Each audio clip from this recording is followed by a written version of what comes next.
1945 menjadi masa penting dalam sejarah dunia.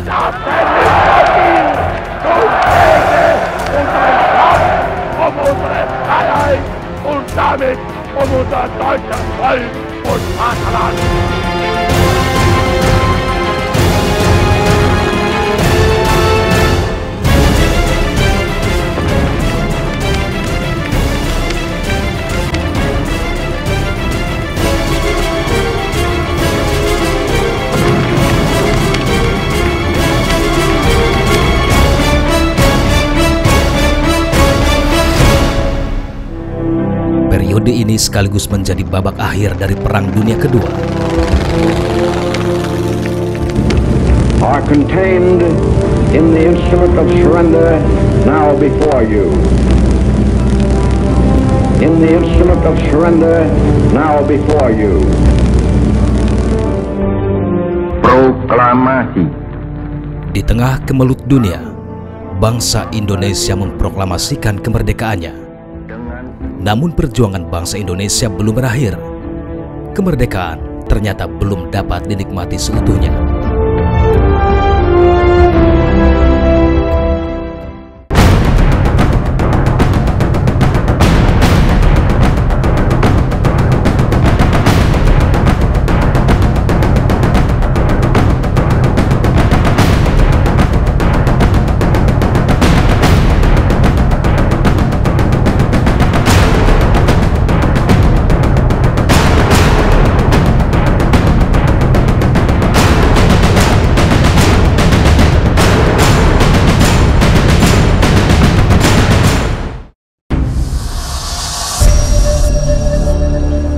Kemerdekaan Indonesia masih berusia seumur jagung ketika Sekutu menjalankan misi internasionalnya.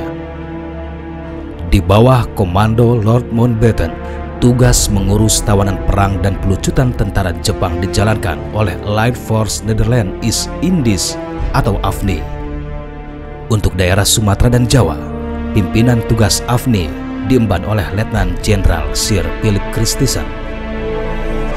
Kala itu, di Indonesia terdapat sekitar 70.000 tawanan perang dan internira yang tersebar di seluruh Pulau Jawa. Sebelum kedatangannya ke Jakarta, Sir Philip Christison dalam pernyataannya di sebuah radio Singapura sempat menyatakan bahwa Sekutu hanya akan menjalankan tugas kemiliteran dan tidak mau ikut campur dalam politik dalam negeri Indonesia.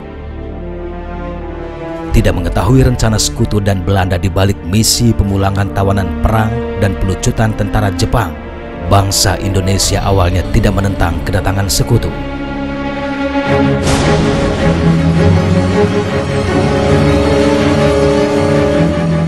Namun, kesepakatan Sekutu Belanda dalam Civil Affairs Agreement membuat Inggris mengikut sertakan beberapa perwira pemerintahan sipil Hindia Belanda atau NIKA sekaligus kesatuan pasukan Belanda saat kedatangannya ke Jakarta.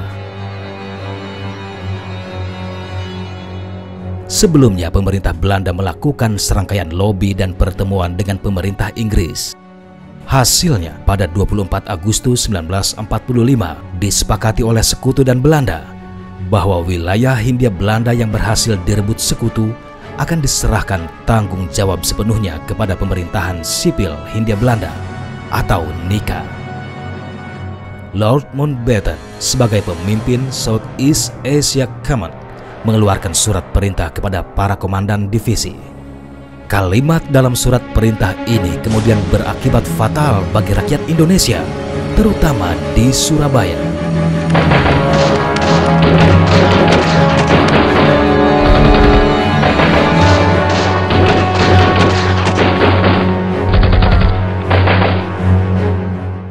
Lambat laun, kepercayaan Indonesia terhadap keberadaan Sekutu meredup. Tidak terkecuali dalam urusan pengiriman perbekalan tawanan perang di Jawa Barat misalnya.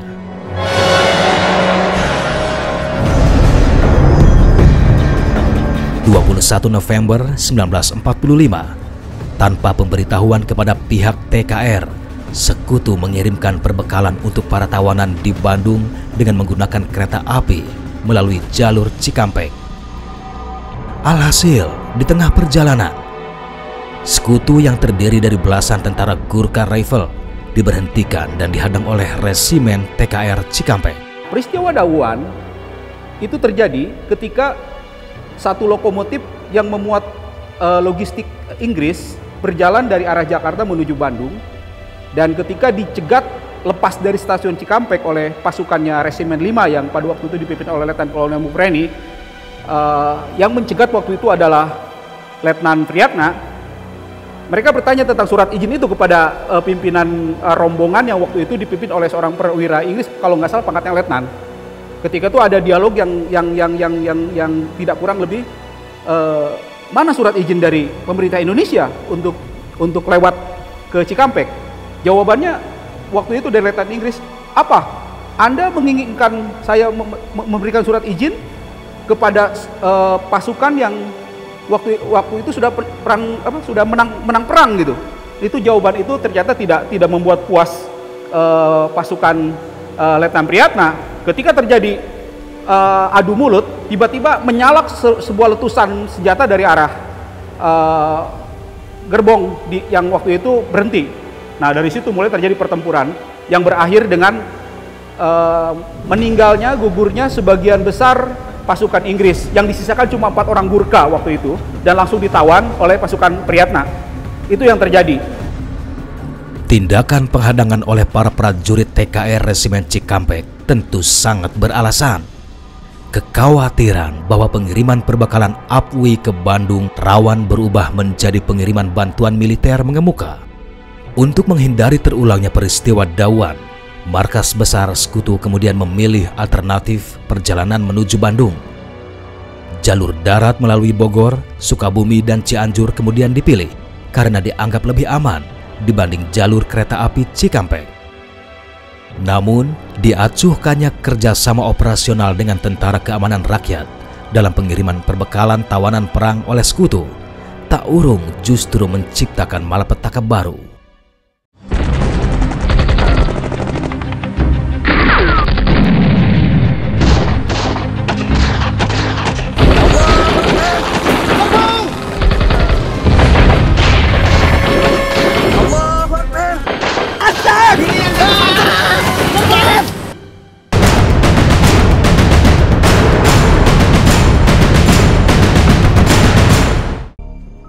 Pak udah di posisinya masing-masing, Pak.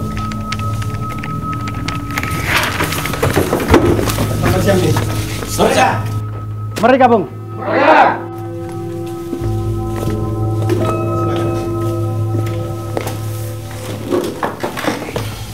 Saudara-saudara staf batalion dan staf resimen, kita cukup bersabar melihat konvoi-konvoi Sekutu melewati wilayah kita.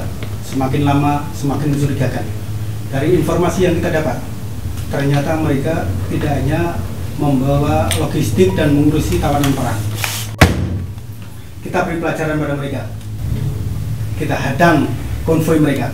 Pencegatan yang terjadi di jalur Sukabumi hingga perbatasan Bandung Cianjur itu sebetulnya dimulai dari suatu kejadian yang melibatkan Panglima Komandemen Jawa Barat pada waktu itu, yaitu Mayor Jenderal Didi Kartasasmita.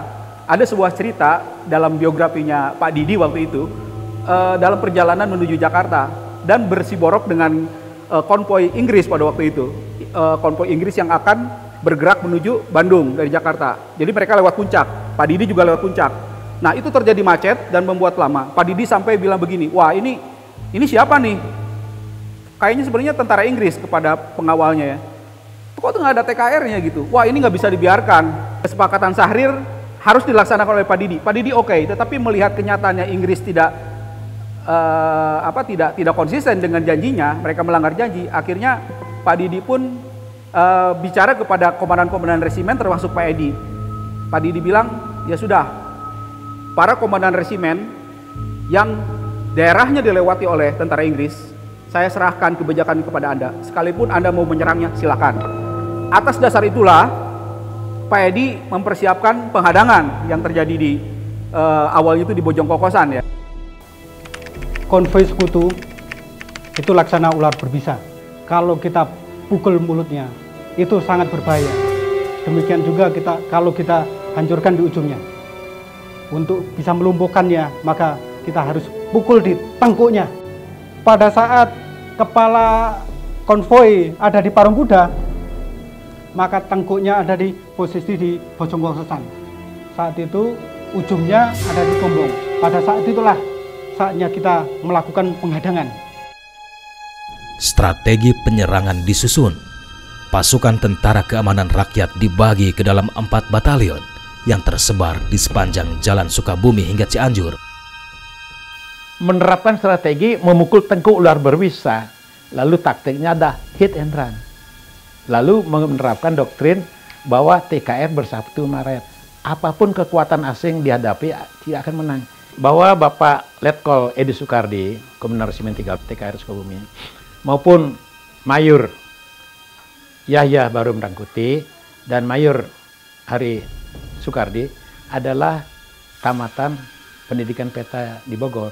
Karena kalau dilakukan perang frontal, kita jelas kalah. Inggris sudah diketahui adalah pemenang Perang Dunia Kedua.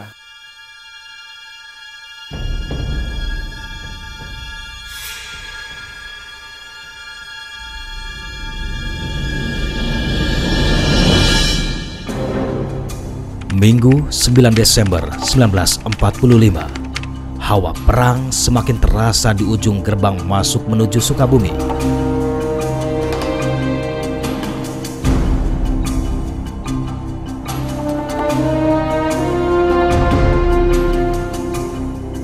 Jadi disinilah 72 tahun yang lalu para pejuang mencegat konvoi Inggris. Mereka berada dalam posisi satu di sini, yang satu lagi di seberang sana. Pada saat itu, para pejuang Indonesia juga diperkuat oleh beberapa laskar yang ada, seperti Laskar Hizbullah, Angkatan Pemuda Indonesia, Laskar Sabilillah, dan beberapa laskar yang berafiliasi dengan organisasi-organisasi yang saat itu ada. Anggota laskar yang terlibat dalam pertempuran di Bojong Kokosan ini, ada salah satu anggota laskar yang masih hidup saat ini, yaitu Pak Soleh. Saya tekan disuruh ku Bapak Haji Toha. Sekarang katanya, sekarang harus menjadi pejuang katanya. Namanya Barisan Banteng. Bakal ada pertempuran hebat di Bojong Kokosan katanya gitu. Cuman sekarang mah ya siap-siap aja katanya. Mau di sebelah mana nanti juga para pemudanya mah atau barisan itu barisan ini semua ada di sini katanya gitu. Konvoi pasukan sekutu mulai meninggalkan Cigombong dan memasuki Bojong Kokosan ketika pasukan Batalion 1 sudah bersiaga di posisinya masing-masing. Mereka menanti iring-iringan pasukan sekutu yang akan datang. Seketika, ketegangan dirasakan semakin meningkat oleh pasukan TKR dan Laskar Rakyat. Memasuki tikungan Talang Luhur yang diapit 2 tebing, tank Sherman yang berada di baris terdepan terhenti oleh batang pohon yang melintang memenuhi jalan. Tak berapa lama, tank Sherman meledak terkena rancau darat. Pasukan tentara Batalion 59 Jets dari Divisi ke-23 India kemudian disambut dengan rentetan peluru, bambu runcing, batu dan granat yang dilempar dari balik pohon perbukitan oleh para pejuang.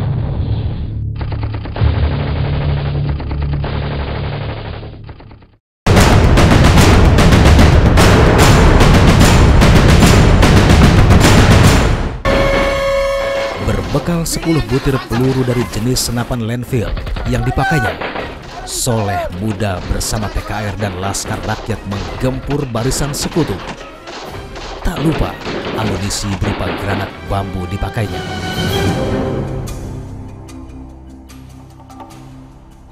Strategi memukul ular berbisa yang diperintahkan Komandan Resimen 3 Sukabumi tampak berhasil membuat pasukan sekutu kocar-kacir. Efektif karena Pak Edi Sukardi bersama pengalaman beliau dan pendidikan beliau sebagai peta di Bogor dulu, karena pemilihannya menghadapi perbandingan antara kita dengan lawan ini kuat, dikawal 1 batalion dikawal oleh setengah skuadron Lancer.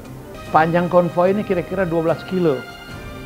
Dan medannya sempit, belak-belok. Jadi paling tepat adalah penghadangan hambus. Jadi dipukul tengkuknya dulu. Kalau udah gini, terhenti semua.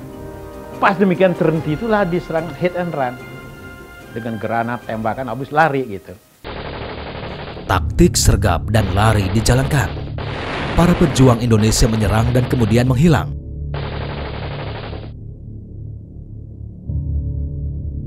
Serangan yang dilakukan pejuang Indonesia membuat iringan konvoi terpenggal. Konvoi paling belakang masih tertinggal jauh di wilayah Parung Kuda. Moral pasukan sekutu menurun, sementara perjalanan ke Bandung masih cukup jauh. Keesokan harinya, 10 Desember 1945, 3 pesawat tempur Angkatan Udara Inggris membombardir Cibadak. Serangan udara itu adalah bentuk serangan balasan dari sekutu. Namun tampaknya markas besar sekutu salah sasaran.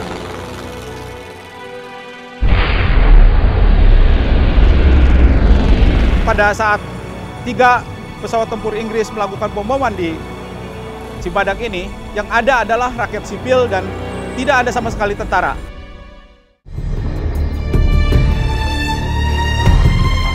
11 Desember 1945, melalui perintah radiogram Markas Besar Sekutu Jakarta, diberangkatkan konvoi tentara penolong Batalion 33 Gurkha Rifles dari Markas Sekutu di Cimahi, Bandung. Pasukan ini ditugaskan untuk membantu konvoi sekutu yang tertahan di Sukabumi dan mengawalnya ke Bandung. Namun usaha pasukan Gurkha Rifles tidak berjalan sesuai rencana.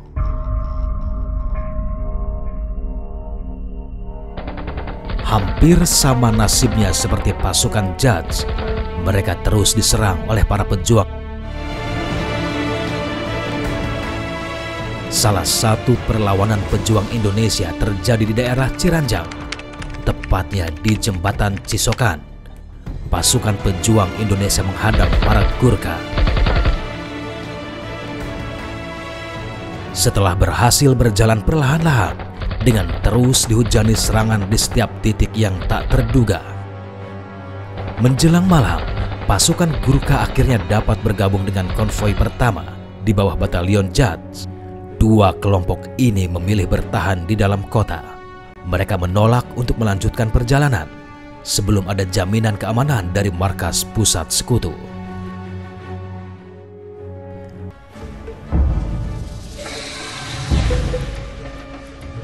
Keesokan harinya, ancaman ditebar oleh markas besar sekutu. Bala bantuan pun dikerahkan. Skuadron 13 Lancer yang diperkuat oleh pasukan Grenadier dari Bogor bergerak menuju Sukabumi. Selain itu, markas besar sekutu juga mengirimkan Batalion 56 Rajputana Rifles dari Bandung. Tidak berbeda dengan pasukan sekutu sebelumnya, kedatangan masing-masing rombongan sekutu itu juga disambut serangan hebat dari para pejuang. Untuk bisa melanjutkan misi, pasukan sekutu mencoba mengubah taktik untuk menghadapi penghadangan pejuang Indonesia. Membuat pasukan pelindung masing-masing. Ketika mereka bergerak dari Sukabumi untuk menuju Bandung, ada sejenis pasukan yang merapati pasukan yang ada, dan itu terus dilakukan hingga sampai Bandung. Tetapi lagi-lagi itu pun tidak berlaku efektif karena pasukan para pejuang Indonesia pada waktu itu tentunya karena mereka lebih mengetahui medan, lebih menguasai kondisi di tempat penyerangan, yang terjadi mereka tetap keteteran. Hingga sampai Bandung, serangan-serangan tetap mereka terima, korban-korban berjatuhan, dan situasi sama sekali sebetulnya tidak berubah. Jadi mereka pun sampai Bandung dalam keadaan babak belur. Misi yang mereka bawa dari Bogor untuk menyampaikan amunisi, untuk menyampaikan beberapa kebutuhan pasukan sekutu di Bandung, hanya terpenuhi setengahnya saja. Jadi saya pikir mereka tidak memenuhi target yang direncanakan. Itu yang mengejutkan parlemen Inggris. Sehingga parlemen sampai bilang, kita kok bisa kalah? pemenang Perang Dunia Kedua. Jadi dikecam angkatan perang Inggris itu bisa kalah kita, bikin memalukan itu. Pengalaman bertempur di Sukabumi dan Cianjur pada bulan Desember 1945 serta Maret 1946 sudah tentu tidak mudah dilupakan oleh pasukan sekutu. Bahkan mereka menganggap kejadian itu sebagai neraka di tanah Jawa. Koran di Inggris bernama Daily Walker itu pernah menyebut bahwa tentara Inggris mati di Jawa dalam kondisi sia-sia dan mereka tidak tahu untuk apa mereka mati. Itu merujuk kepada perang yang terjadi antara Sukabumi dengan perbatasan Cianjur Bandung ini. Ada beberapa desakan-desakan yang dilakukan India. Pada waktu itu Nehru memprotes keras apa yang dilakukan oleh tentara India yang dijadikan sebagai alat perang oleh Inggris. Mereka tidak terima. Itu mereka bertanya-tanya, mereka mati untuk apa gitu? Mereka mati untuk apa? Dan pemerintah Inggris itu apa tujuannya ketika mengorbankan mereka? Sebuah hal yang menurut mereka pengorbanan tentara Inggris di Jawa itu sangat absurd.